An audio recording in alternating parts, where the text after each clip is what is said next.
Strand Crew, and I say that for the first time on our new episode of Dynasty DNA Plus. This is going to be a great show. I'm really, really excited for it because, during the main Dynasty DNA show, we're not fortunate enough to bring on some guests with us. And, it's kind of hard. We got four guys arguing all the time. It's kind of hard to even deal with that. But, now we have an extra space open at the table, and I couldn't be happier. Of course, I'm joined with my co-host on the main Dynasty DNA show, the A-Train Andy Blake. You can find him on Twitter at FFA-Train-DNA.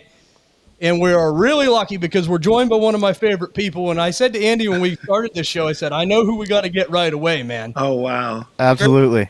Very first, man. The one and only Tipp Major. You can find him on Twitter at Tipp Major.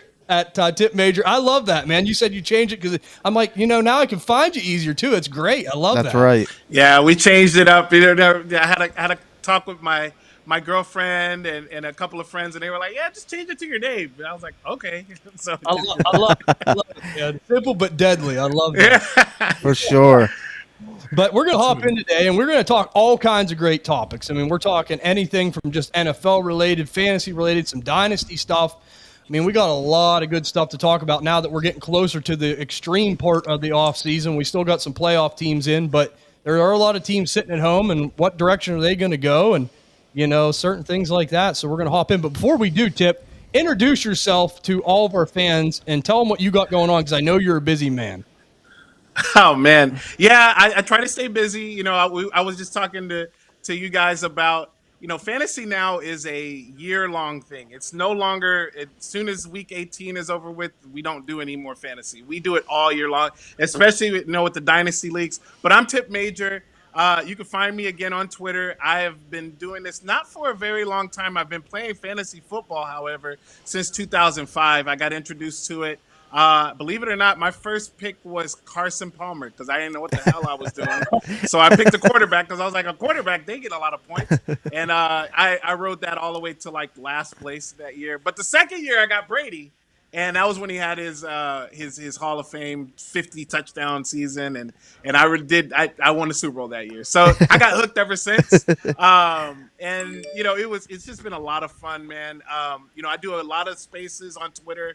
That's mainly where you can find me. I'm gonna start getting into some things on Instagram, Facebook here in the off season. I have a couple of spaces. One space that I have is with Bob Harris of Football Diehards and actually now Football Guys. Believe it or not, man, him and I have a space on Mondays. It's awesome. I've really enjoyed getting to know Bob Harris. He's a really nice guy, really friendly, really funny. And I've done some spaces with him.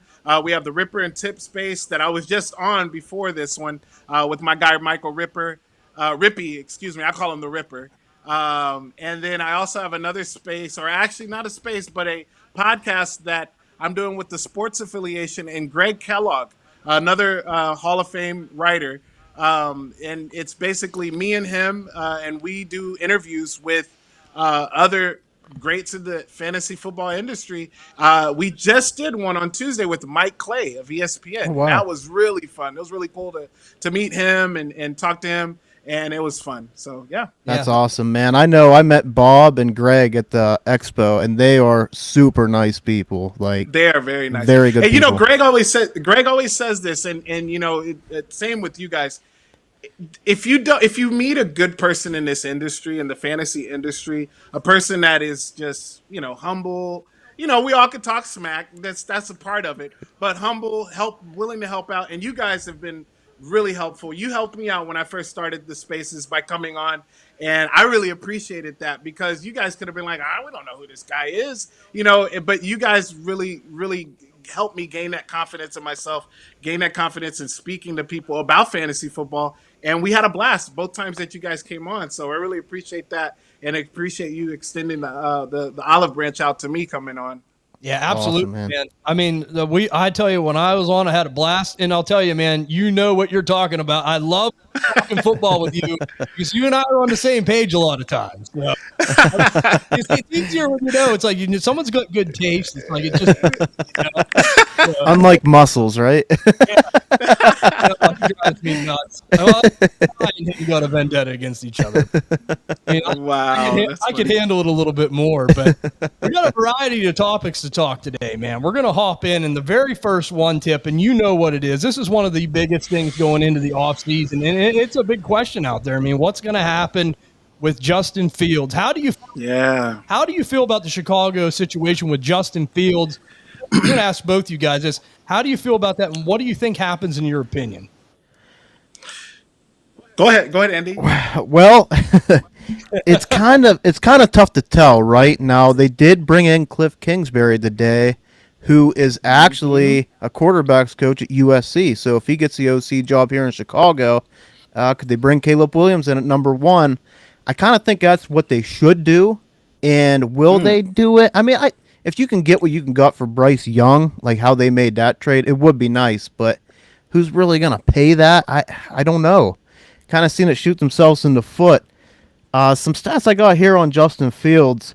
6 games last year where he threw for less than 200 yards.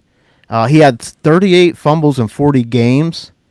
Next gen stats, 3.13 seconds before he's throwing the ball. That was last among qualified guys that are throwing the ball. He's sacked at a 12.9% of his dropbacks. Tyson Bagent, who's definitely not the answer, but he was only sacked at 3.4% of his dropbacks. So they have the same team going on, same everything around him, and he's taking a lot more less sacks.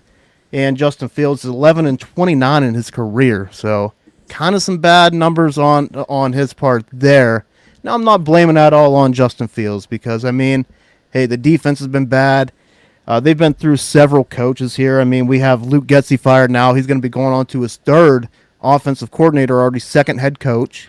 Oof. Yeah, that's tough for a young guy, especially a guy like Fields who's just an athletic freak, but he just needs that guidance to throw the ball. And like I said, is he not reading defenses well? I don't know. They went out and got DJ Moore, who had a sensational season. And they even have Darnell Mooney, who I know a lot of people are kind of sour on, but got to remember in 2021, Darnell Mooney had 140 targets in a 1,000-yard season, so he's no scrub. So I do feel like he has an okay supporting cast. I think my biggest fear would be, do they draft Marvin Harrison and keep Justin Fields? And then I think that really hurts everybody's value, to be honest. Yeah, I mean, for me, I like Justin Fields. I think that he has the potential, and we saw that potential with DJ Moore. So I'm almost of the, hey, go out there, help this offensive line. I love the stat about Tyson Bagent. That's true because Tyson Bagent is a pocket passer. He can get out a little bit, but not like Justin Fields can. And I think sometimes that gets him into trouble with, these design runs or maybe not designed runs, and he gets sacked a lot more because of it. But I do like the addition of DJ Moore. Cole Kmet is starting to come on. I really, really like Cole Kmet going forward. Mooney, I mean, what happened, man? Like, that's the perfect type of receiver. Well, DJ Moore really is a perfect type of receiver for a guy who scrambles. And you would think Mooney as well. And it just didn't click. It didn't happen. And I think that they need to focus a little bit on the offensive line. Yes, I did see the Kingsbury a couple of days ago was Greg Roman. That'd be good for Fields, but not the receivers. Not for the receivers. It'll be good for the run game, good for Fields, which I think that's something that they can get. They had Rashawn Johnson. You had Foreman. You had Khalil Herbert.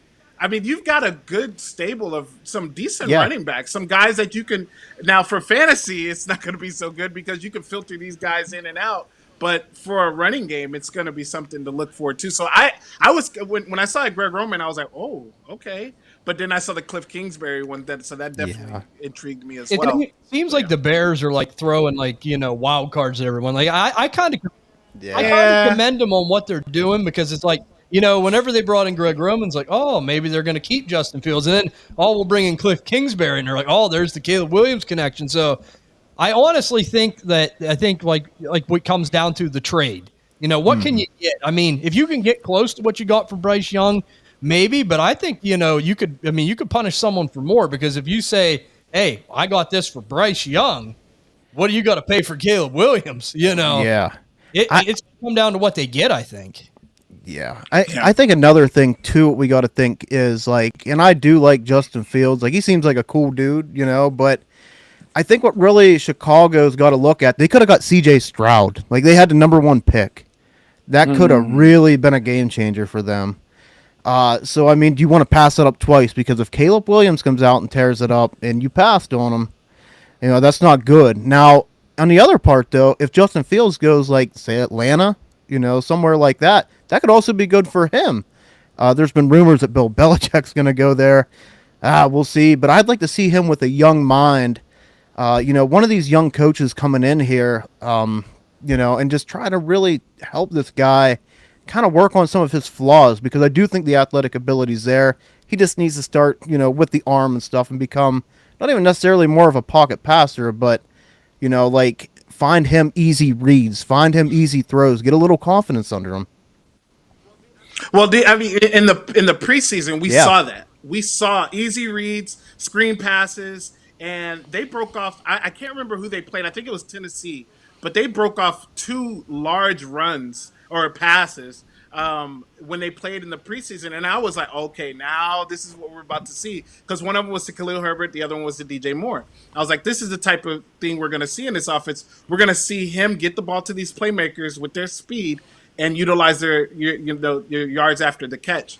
And so I thought that's what we're going to see. And then it kind of, preseason is shell. You see a lot of shell defenses. You don't see the full defense and things like that. I get it, but it's like they went away from that during the game, during the regular season. So I think that they're on to something. I would have liked to see them build more this year on that, but they didn't. It seemed like they didn't. But towards the end of the year, especially during the fantasy playoffs, Fields was doing really well. Now, he did have 4 of those games. 3 of them were against defenses that gave up, top 10 points to the quarterback. So it's kind of fluky. So we got to be careful on that. But all in all, you play Justin Fields. You get Justin Fields on your fantasy teams for his rushing ability. You don't, when you get him on your team, the passing is good, but you try to key in on that rushing ability. Absolutely. Right. The thing is, man, and Ty made this point on Fantasy Feud, and he's right. Like Ryan Poles right now, he's got a tough deal going because you pass on Caleb Williams and he turns into this generational talent like we think he can be. And then, you ride it out with Justin Fields and it goes ugly. The Bears fans will riot. Yeah. Yeah. And then you brought up CJ Stroud. Hey, don't say that because Tip's happy he's in Houston, I'm sure. Oh, yeah. I would be too. And you know what? This guy, I'm telling you, I actually cover the Raiders for another organization.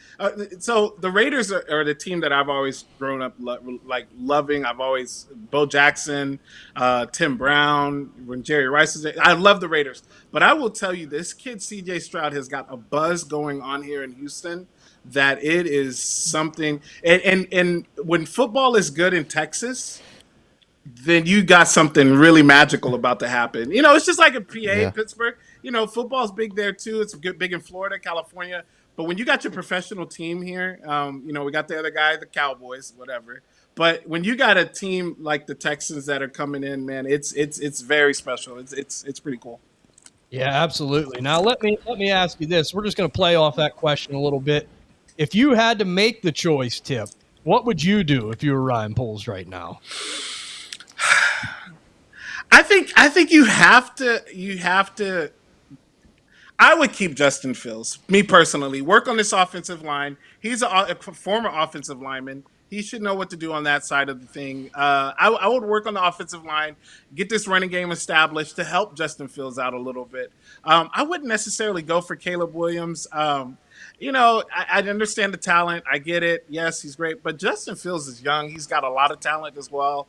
But I would say keep Justin Fields. That's in my thoughts behind it. I still think Justin Fields can give a lot to an NFL team. I think what's really tricky here is like if you do pass on Caleb Williams, how far are you willing to trade down? Because I would really want Marvin Harrison on my team.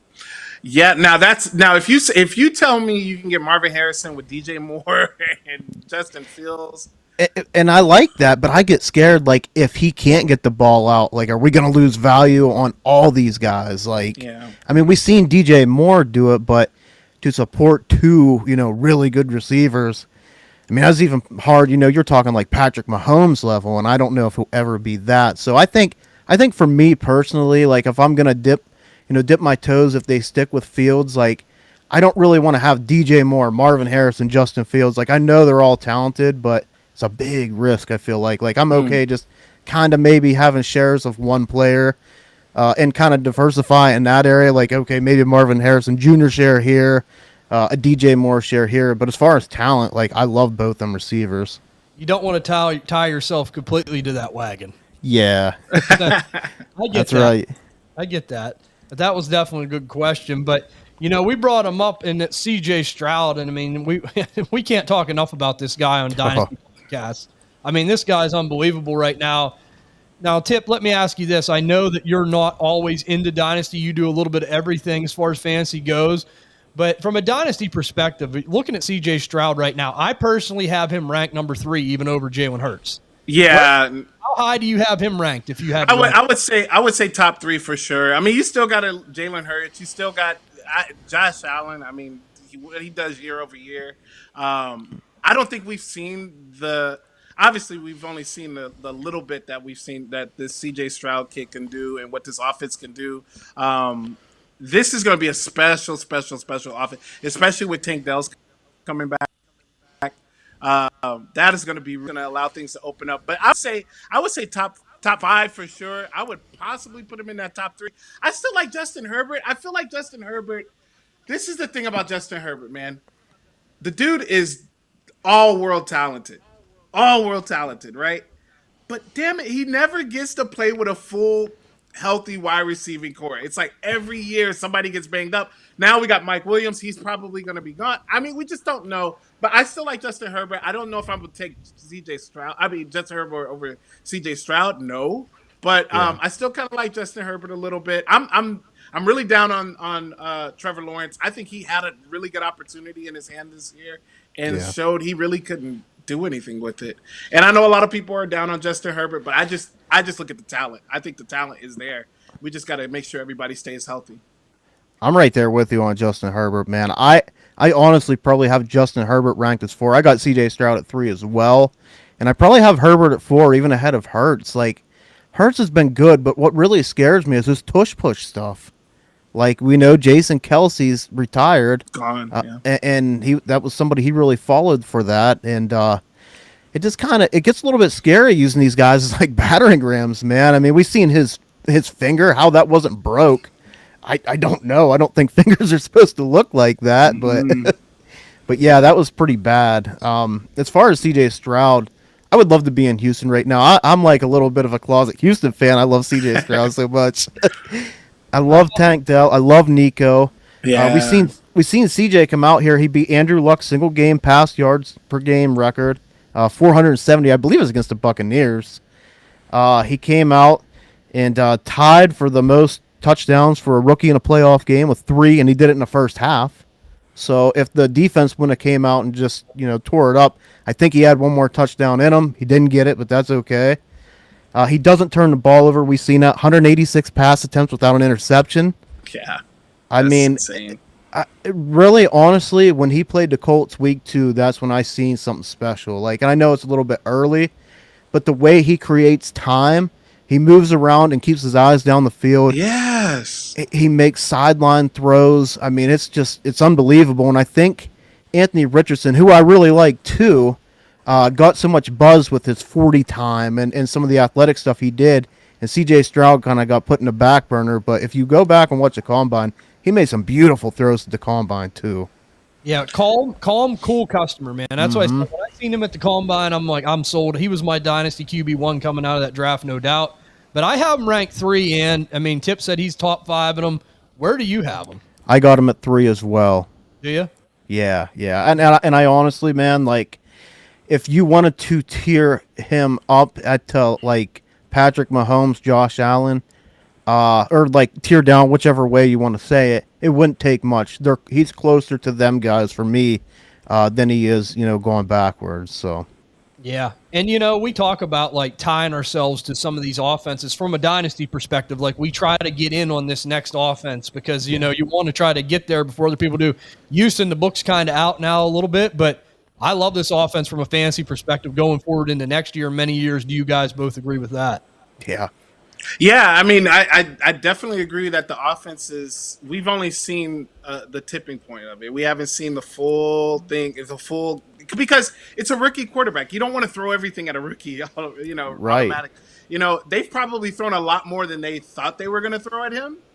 But he's still a rookie. If this coaching staff stays together, because their offensive coordinator Slovic, he's Yeah. been getting looks too, because of what he's been able to do with CJ Stroud. So if they're able to keep this together, keep this core together, the offensive line, if they stay intact, this is going to be nice for years to come. Yeah, absolutely, man. And that's kind of another thing that like we talked about, like Nico Collins at the beginning of the season. I wasn't real high on Nico Collins because I didn't really see it, and that's the thing. Like if I were to ask you guys beginning of the season who has, possibly the worst wide receiver group, I think Houston was in that Yeah, a lot of conversation. people are saying that. So I really think this shows us how good he is too. Now Tank Dell's somebody that we did kind of like, smaller guy, but just a sensational route runner. I mean, you go back to his combine, which he should eat in that one-on-one stuff because he's small, fast, but his routes are so good. And we need to adapt to that, even though he's smaller. This isn't like early 2000s football anymore where your prototypical guys are like Nico Collins size. There's guys like Tyreek Hill aren't the biggest, but very shifty, just good at finding open space. So we need to kind of start thinking about that and just not naming these guys out. Even Tutu Atwell, very small guy, but kind of had a good season this year. What do you guys both think, though? Like Nico Collins, Tank Dell, who do you like more longer term? I love Nico Collins. I mean, Yeah, it's Nico for me because I feel like Nico is a bigger receiver, a little bit more of a prototypical receiver, possession guy.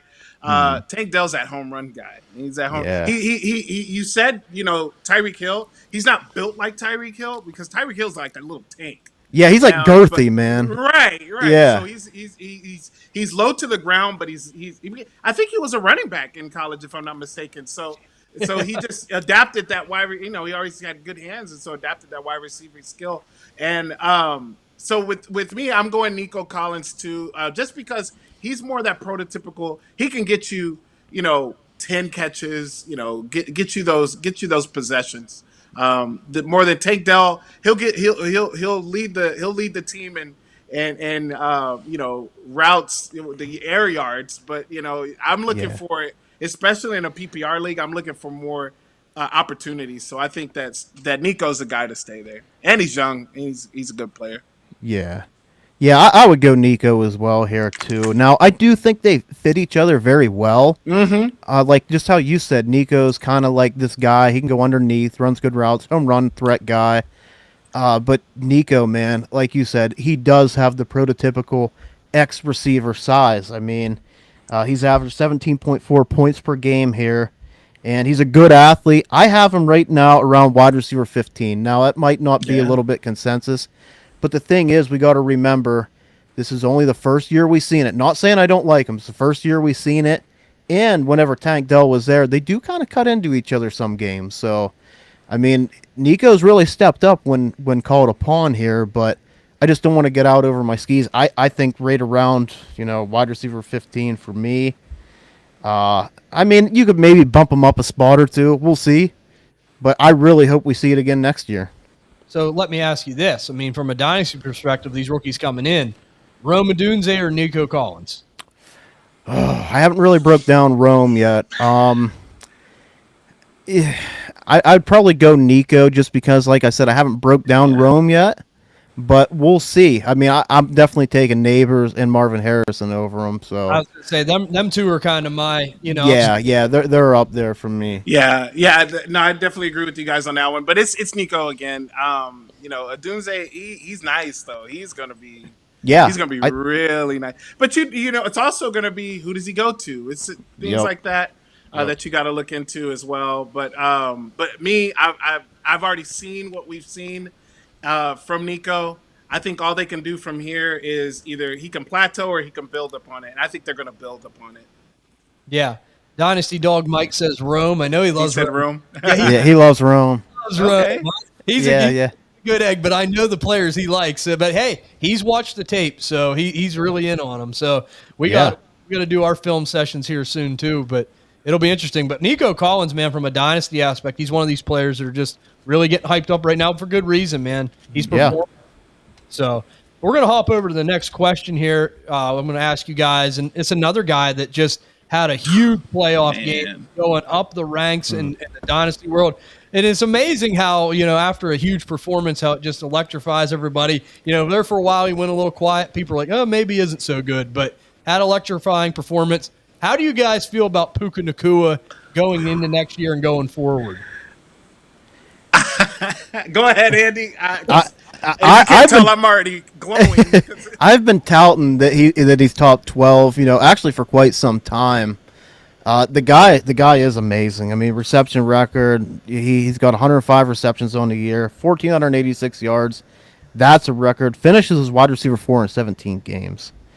And then I think the only thing that does kind of suck is because Tipp, obviously you've liked him for a while now too, that when he went off against Detroit, which was a smash matchup for him, and he went off for the 180 some yards and a touchdown, Twitter went crazy, man. Went crazy. You're not getting Nico at a discount anymore. I seen KTC has him at wide receiver 5. I have him right around wide receiver 8, which maybe a little bit low, but there's still a couple guys up there I really like. But Puka Nacua is a beast, man. He's here to stay. He's for real. So. Yeah, I mean, look, man. When I saw this tape on Puka Nacua from BYU, I was like, how the hell did Cooper Kupp go back to college? Because I'm telling you, he looks like Cooper Kupp. He does. I was like, when I saw this, I was like, well, okay, now I know why they. So when I first heard the name, I was like, oh, that's a cool name. That's the first thing. And then I was like, okay, let me look at his film. So I looked at his film and I was like, oh my god, that is Cooper Kupp. Yep. And then I just kept studying it. And I was like, man, this guy, and I see why McVay did this because Cooper Kupp's getting older in age, and he came off of an injury season last year. We knew that he probably wasn't going to play those first few games of the season, and he didn't.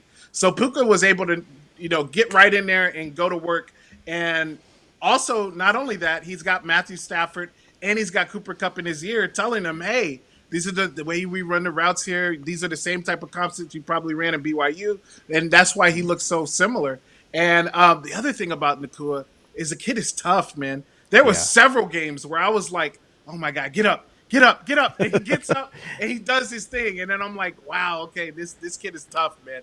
I don't know if you guys know, but I did hear, he comes from a family of 5. He was the second youngest. So a lot of he was getting beat up quite a bit. Yeah. And so that's what helped him with the toughness, the tough part of it. And that was really cool to hear too. But I love Puka Nacua, man, as long as they can keep Matthew Stafford. But even if they don't keep Matthew Stafford, I think that, as long as they keep Sean McVay there, keep running the type of concepts and everything, he may not have a good a season as he did this year, but I still 1,000-yard season should be easy for him, and 100 catches, that should be easy for him going forward. And absolutely. You hit it on the head, Tipp. I mean, it is a little scary with Matthew Stafford maybe being out the door, but, I mean, we rated him as a top 12 dynasty receiver. I mean, he's more on the backside of that, but, I mean, the guy's so good, But you got to worry about Cooper Kupp to contend with sometimes. But, I mean, he gets his, and I'll tell you, he's a great yak guy. I mean, he's fun to watch. Yeah. I mean, it's unbelievable in that department. I heard a great comp. I can't remember who said it, but they said he reminds him of Anquan Bolden. I was like, oh, yeah. That's another good one, yeah. Yeah, he does. I remember, man, going back on the tape, like I said, he has Cooper Kupp-like traits. I'm not saying he's Cooper Kupp. He has Cooper Kupp-like traits, and he does, man. Uses the sideline to his advantage. He's a competitor. Like you said, he's tough. Maybe not the best route runner, but a very good one. But what he's really good at in zone coverage is finding open space. He's so good at finding open space.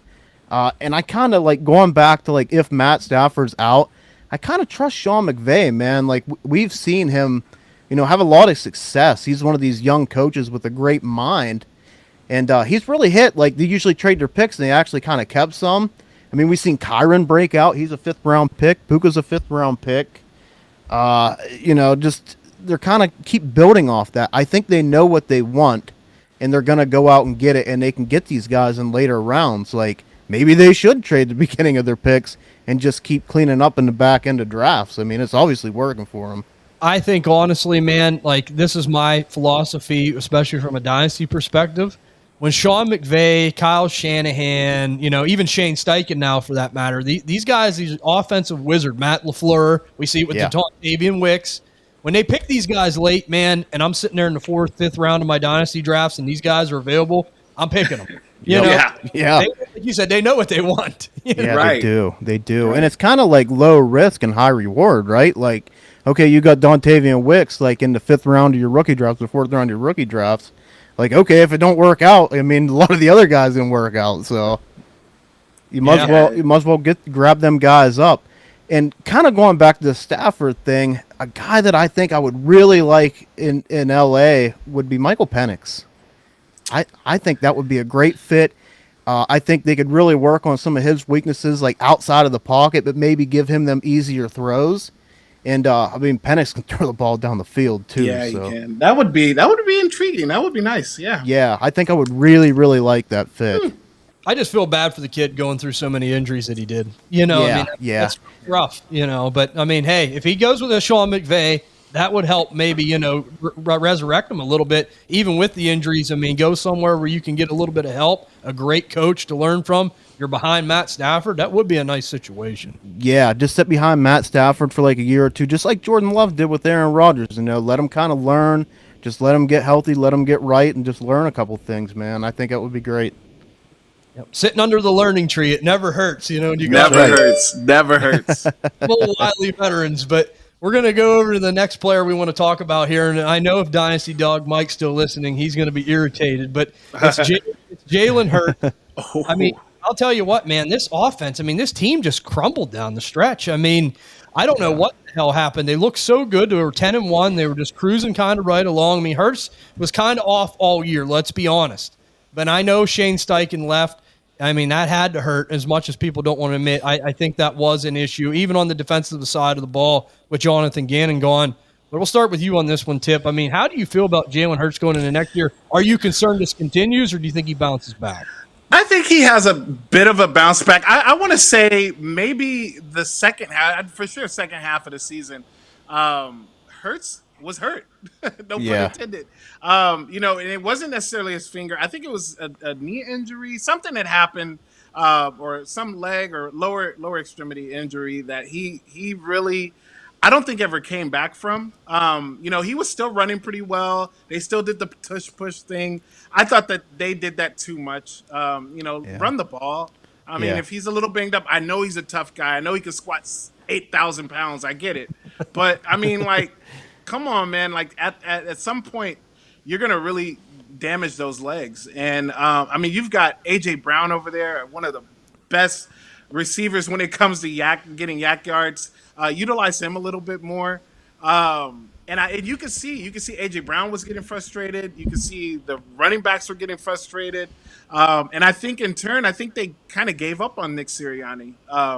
They will never say it, but you can see what happened on the field.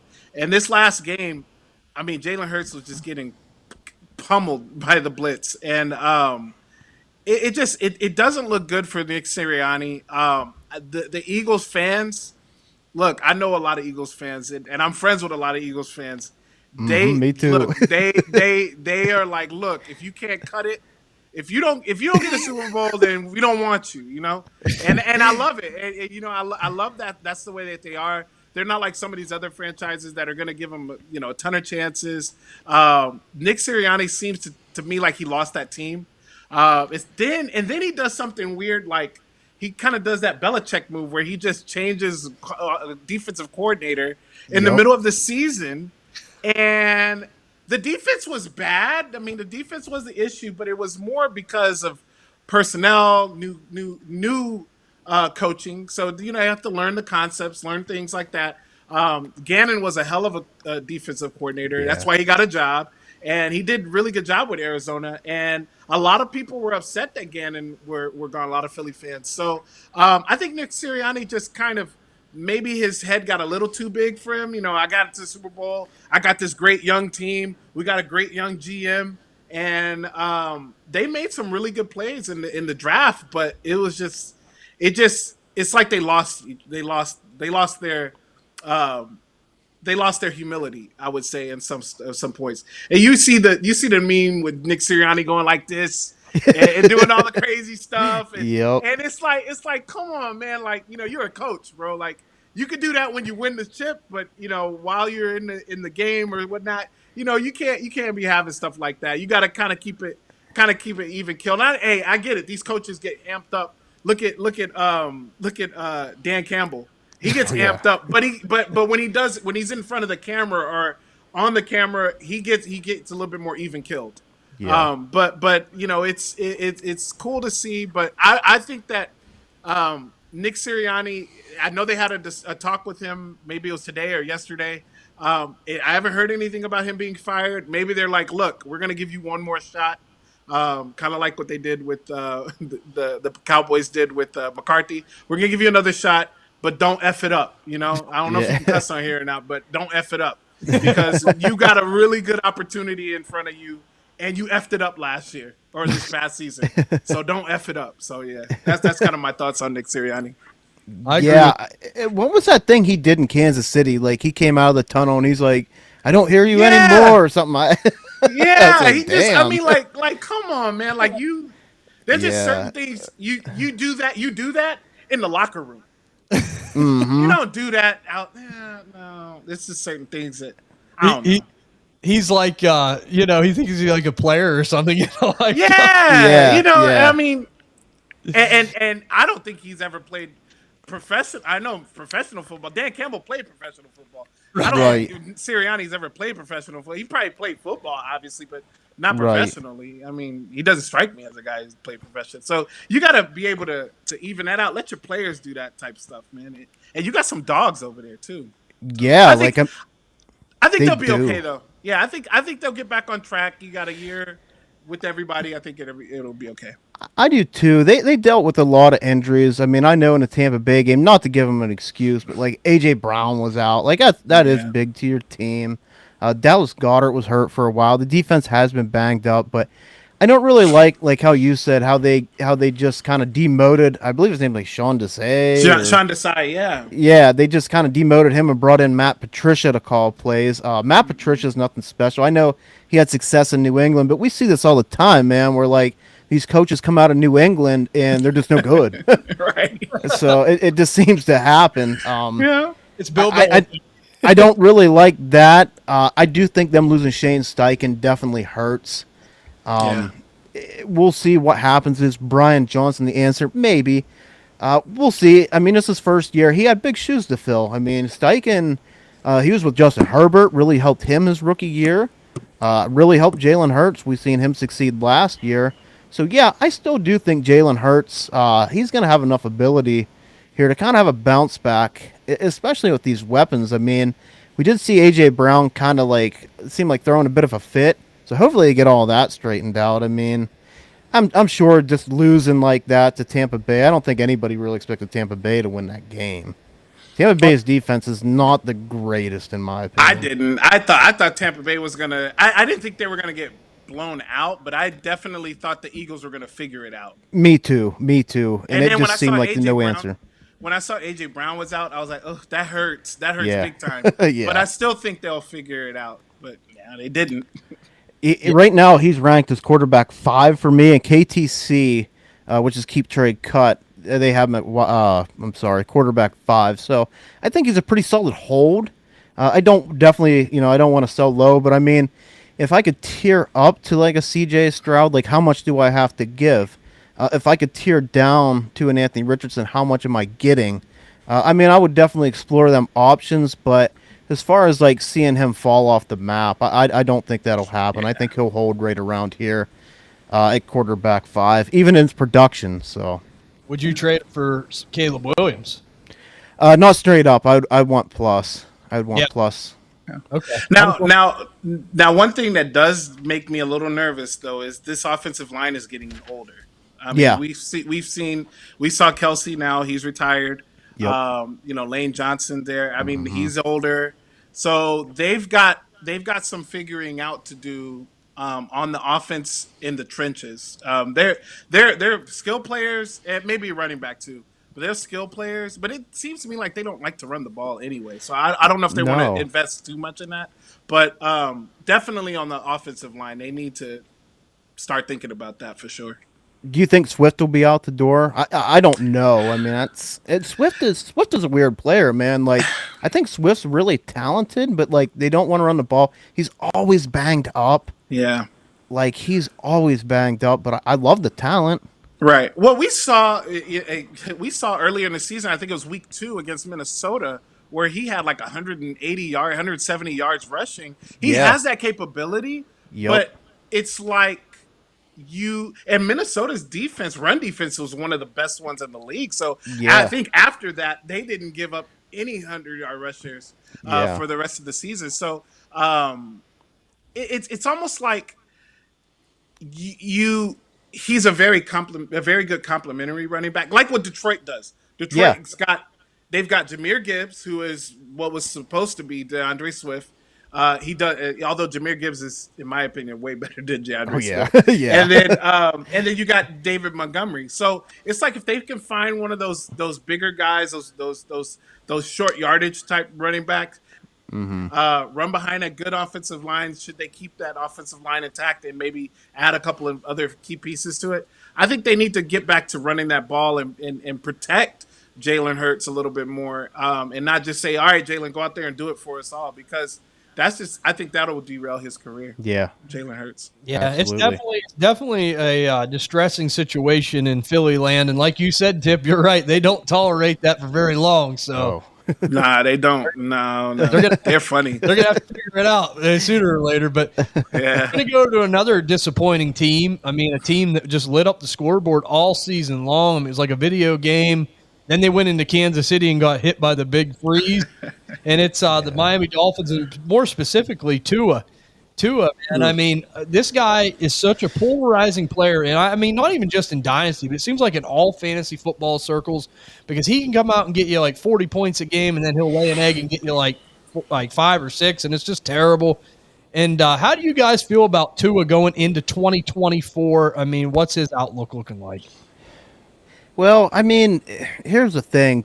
This offense fits Tua to a T, man. He don't have the strongest arm, but like you got Jalen Waddle, who's a great route runner, super fast, and you got Tyreek Hill, who is one of the best route runners I've ever seen in my life.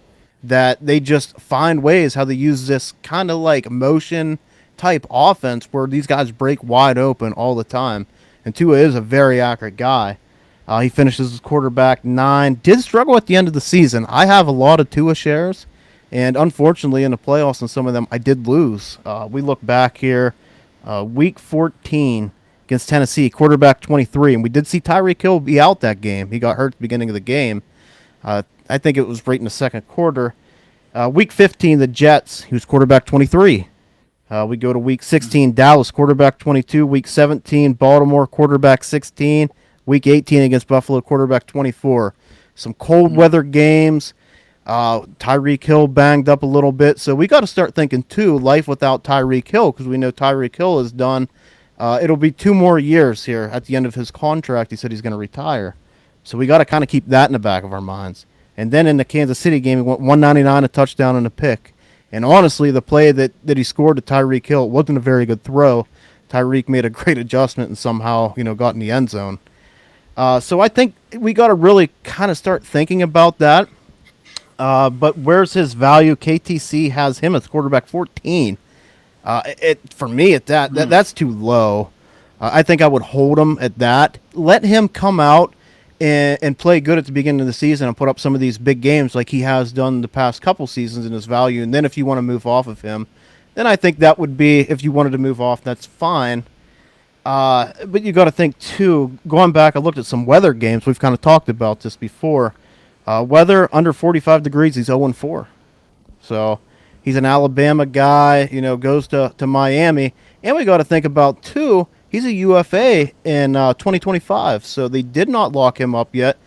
In that 2020 class, we did see Justin Herbert get locked up, Joe Burrow, Jalen Hurts.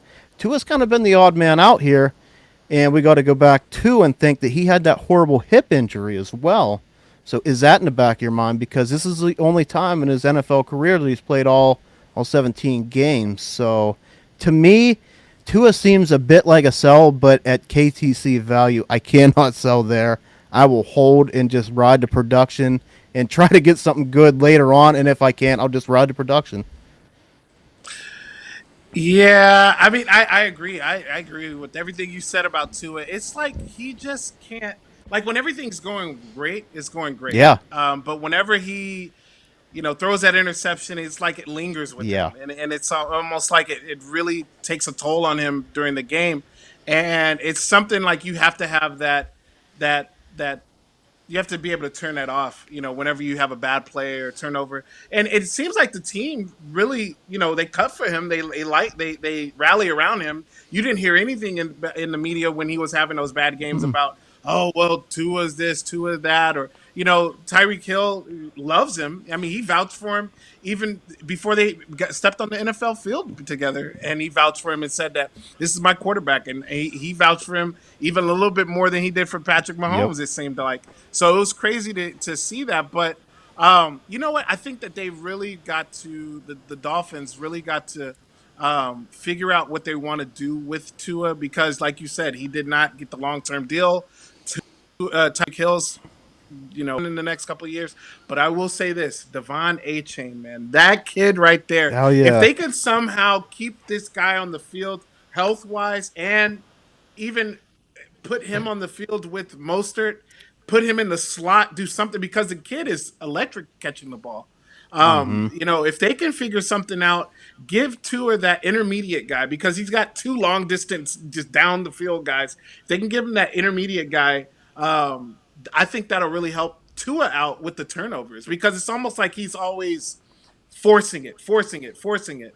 And that's where he gets into trouble. We'll give him another option, whether it be Devon Achane, whether it be Mostert, Smythe, Burrios, or it's somebody, but it's got to be somebody as the wide receiver that other than Barrios or Wilson. It's got to be somebody a little bit better than those guys. Right. But Devon Achane too, man. Devon Achane coming out that backfield, man. That's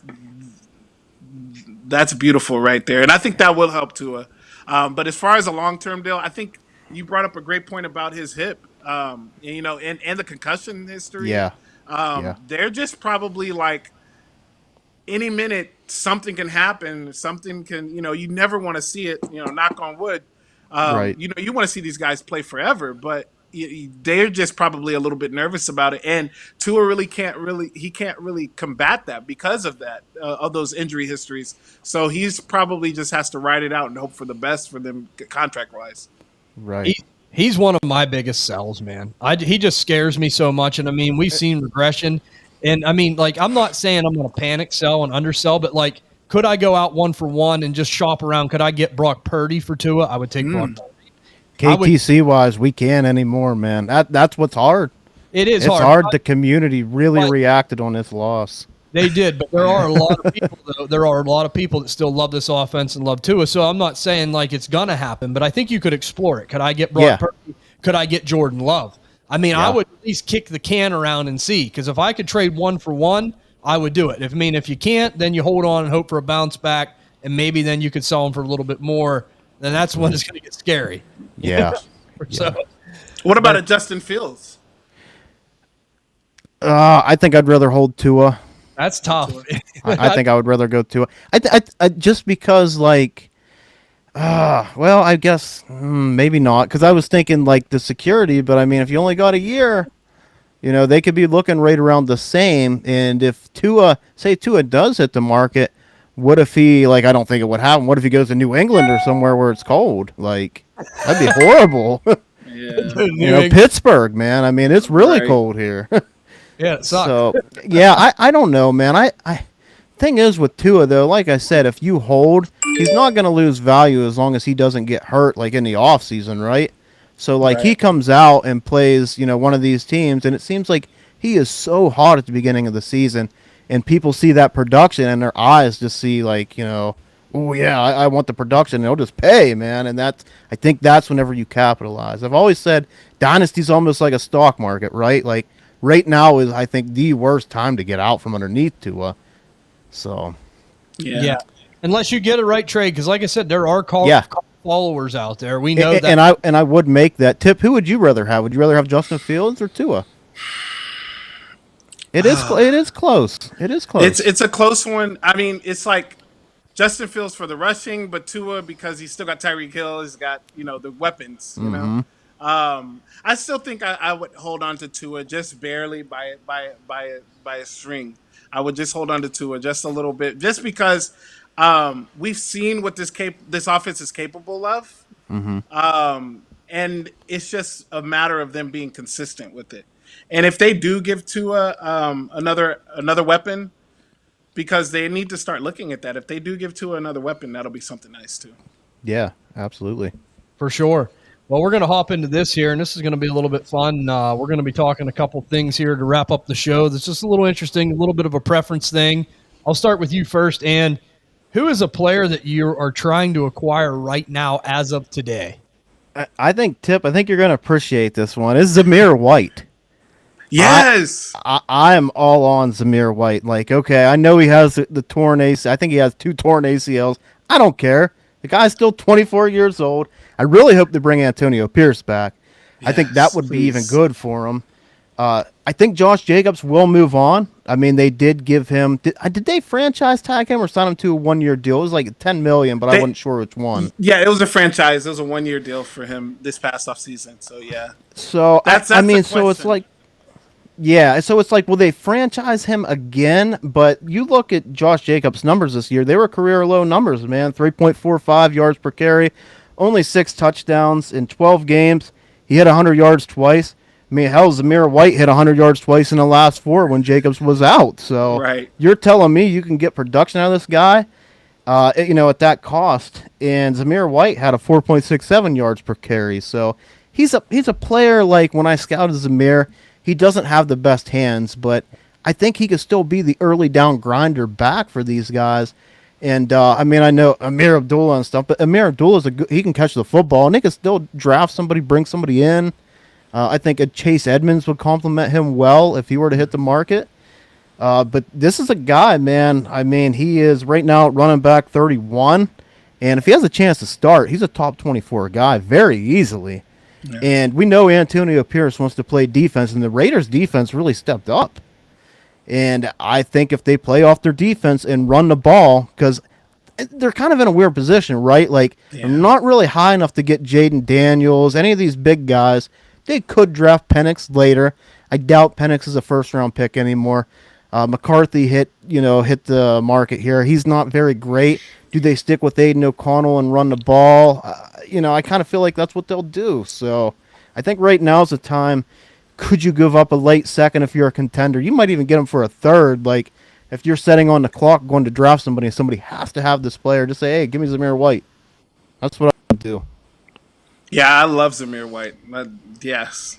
Tough runner, man. And he's a very tough runner. And, the way the running back's position is devalued in my opinion, by the NFL ownership, by the teams.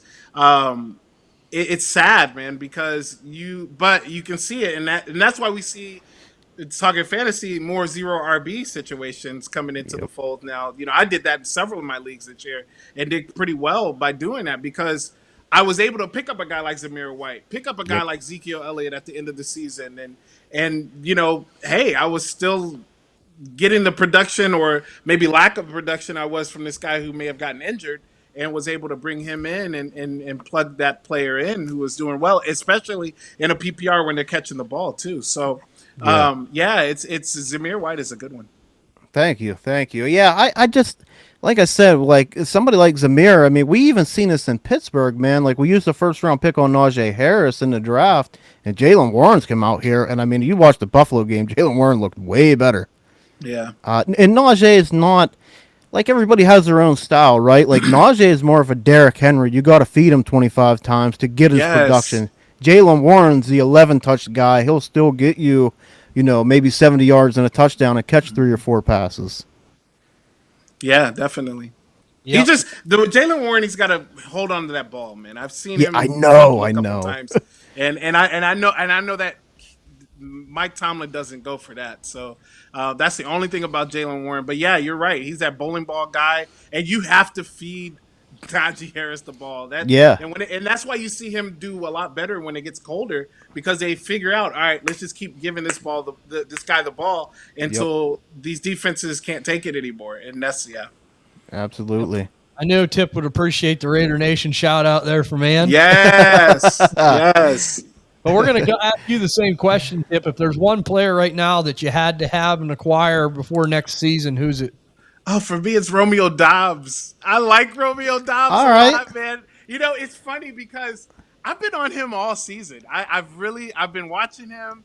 I like the way he runs his routes. I like the way they utilize him in the red zone. Mm-hmm. And then here comes Jaden Reed. And then here comes Wicks. And I'm like, oh, that kind of kills his value a little bit. And then you got, Christian Watson, obviously, but he can't stay healthy. But Romeo Doubs and Jordan Love have a connection. And we saw it last week, too. I mean, he had 151 yards, a touchdown on 6 catches. I know he had that big broken play. But I like Romeo Doubs a lot, man. And he's a young guy. This will be his 3rd year.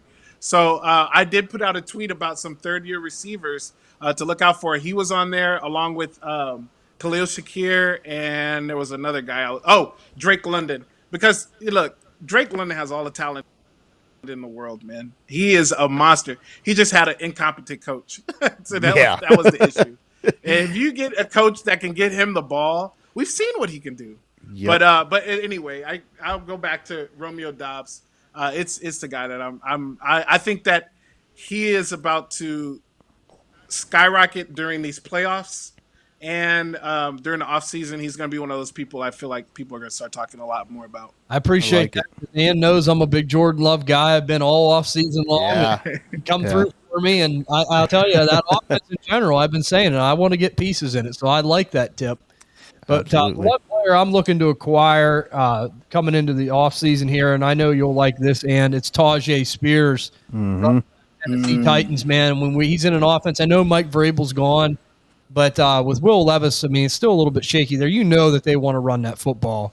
And he's a guy that is a big play guy. I mean, I love going back to watch his tape against USC whenever he was at Tulane, a college player, and he just absolutely ate them alive. Basically won Tulane that game. That was a Superman performance. And we've seen him down the stretch really start to come on, kind of like Zamir White. And now that the King Derrick Henry's out the door, we know that he's gone for sure. I mean, this guy, we loved the film on him last year, and now he's going to get his chances as a full-time guy, and I'm excited about it. What do you guys think about Tajay? You know how I feel. I love Tajay Spears, man. I've been pounding the table pretty early about him before this all happened. I said as much as I would go out and try to move Isaiah Pacheco for him because I felt like Derrick Henry would be gone. Pacheco's somebody I like, but he's just scary because there's no draft capital, and it's like, man, could he get almost Breece Hall, right? Like Dalvin Cook. They tried to do it, but it didn't work. But they could bring in one of these like Austin Eckler's or somebody like that, and it ends up kind of hurting his value a little bit. Yeah, man. As much as said, would a late first still get it done? I don't know, but I would definitely give that up. Yeah. He would probably be the best running back coming out, if he came out in this class, in my opinion. I do love Jonathan Brooks, but he had the ACL tear. So, you got to kind of take that into consideration. But Tajay Spears, man, I think he's to the moon. I know a lot of people are a little bit worried with his injury history, but when the Titans drafted him in the 3rd round, that's all I needed to know. I mean, they know more about, your body than we do. Like, I'm sure they really looked into his medicals and said, hey, we feel comfortable taking him here. Yeah, and you got to think, man, that's like we talked. This running back class is weak, so 109 back, I feel comfortable. If I need a running back, I feel comfortable giving that up. But yeah, he's a great player. But this is going to be a fun one. This is the last thing here before we end this episode. Super Bowl predictions. We're headed into the divisional round of the playoffs. I'll start with you first on this one, Tipp. Who do you got going to the Super Bowl right now? You know what? I was on a space earlier today, and I've been struggling with this Buffalo Bills and Kansas City Chiefs game. A couple of weeks ago, I was like, how can you deny Patrick Mahomes? Mm-hmm. And the only way you can deny Patrick Mahomes is by beating him at home. Buffalo Bills are going to go to the Super Bowl as an AFC champions. So I tell you what. So Buffalo Bills is going to be the representative in the AFC, and for the NFC, you know what, man? I think it's actually going to be the 49ers, man. I think that they're going to pull it through. I really want Green Bay to beat them, and I did put a tweet out there earlier today saying that I think Green Bay can beat them, can upset them, or be one of the underdogs that could do it. But the more and more I'm looking at it, this team's just too talented. It's just they've got too much going for them. They've got a hell of a coach, great offense, great defense. The little bit of suspect on the back end, which that's good for Jordan Love, that secondary. But I still think that the 49ers are going to pull it out. Yeah, I like that. Yeah. So I think 49ers versus the Bills. I like it. Yeah. And do you want a winner? Yeah, let's take a winner. Let's take a winner. Oh, man. All right. I shouldn't have said that. I should have just kept it. I think this is, and I said this earlier, this is Josh Window's window of opportunity. If he doesn't get it done this year, I don't see him having another opportunity. I mean, he's still young. There's still a possibility. But I think this is the year that he gets it done, man. I seriously think so. We saw it last week. 4 touchdowns. He put it all on his back. The run game looked decent too. Yeah. So I think Josh Allen. I think he'll be hosting the Lombardi Trophy at the end of the year. So give me Buffalo. A lot of Bills fans will appreciate that. They've been cursed for a while. I know, man. Bills Mafia. We'll see. They're hot right now, no doubt about it. And who do you got? I actually have the 49ers, and then I have the Texans. Texans are red hot right now, man. The defense is playing good. CJ Stroud's playing good. They're running the ball well. I mean, Singletary coming out here. I mean, that was Bills just left him go. I mean, I was big on Dameon Pierce. I never expected this to happen with Devin Singletary, but he's looked great. Yeah, so give me 49ers and Texans. It's probably a very unpopular opinion, but I'm going to go with the hot hand. I think they have a good chance to beat Baltimore this week. Just how good this team's playing. And then you put them against, Bills and Kansas City. It's going to be tough because here's the thing. Patrick Mahomes, you can never count the guy out. But Travis Kelce's kind of looked bad. So if the Bills, like you said, Tipp, this is their chance. I mean, yes, Kansas City's defense hasn't probably looked better in a really long time, but I mean, as far as an offensive shootout, they don't really have to get into a shootout. They could really kind of grind the ball here. So maybe Houston will sneak in, but I'm going to give the 49ers the win, though. I'm like you, just such good coaching. They're not real weak anywhere, man. They have their flaws, but these linebackers are fast. They hit hard. Christian McCaffrey's just on another level. He needs to stay healthy. I mean, this bye week was huge for them. He really needed to get a little bit of rest here. But, yeah, I think 49ers, unfortunately, will probably win it. I like the 49ers, but I want to see them get more trophies in Pittsburgh. So, but, it is what it is. I like it. Now, you guys are going to appreciate this one. I call this the Blue Collar Bowl. Okay. The Buffalo Bills, I'm sticking with you there, Tipp, from the AFC. And I'm going to go with Dan Campbell's Detroit Lions. Ooh. All right.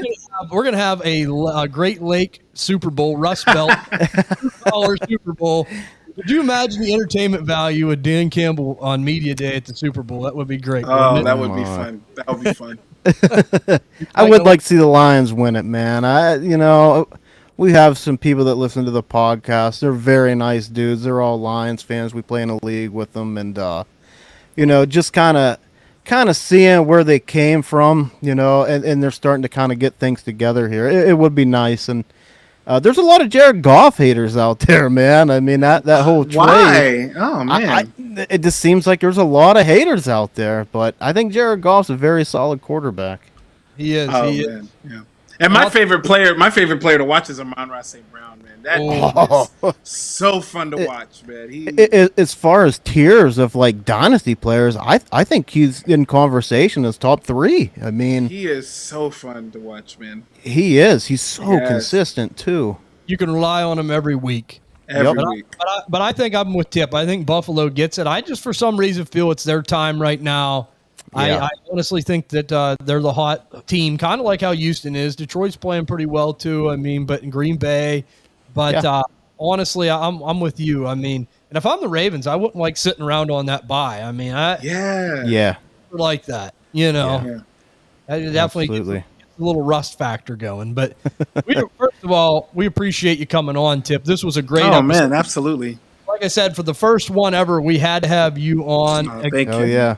And again, everyone out there in listener land, if you don't know, go over to Twitter or X and follow at Tipp Major. You won't be disappointed. Not only a great fantasy football mind, but just a great guy and a fun guy Thank to talk to. Get over there, Absolutely. and see him, man. Man, I thank you guys so much, man. It's been a blast. It was so much fun. I would love to talk to you guys again anytime. Just let me know, man. Awesome. We definitely want to have you back on, Tipp. Thanks again.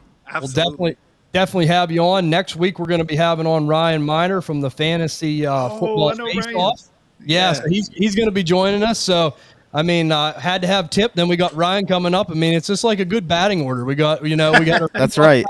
we got a leadoff guy. Now we got our number 2 hitter coming up. So I really like it. But as always, guys, we appreciate all the support. Follow us on Twitter at DynastyDNA_. Check us out on Spotify, Apple Pod, Stitcher, Google, Amazon. We're on all the big ones.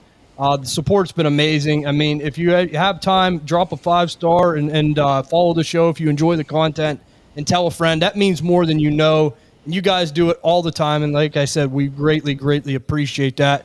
Make sure to check out the YouTube videos as well. We're up and rolling over there. We got about 3 or 4 great shows coming at you every week. But this is going to do it for this episode of Dynasty DNA Plus. We appreciate all the support, and we will see you guys on the next episode of Dynasty DNA Plus. See ya. Peace.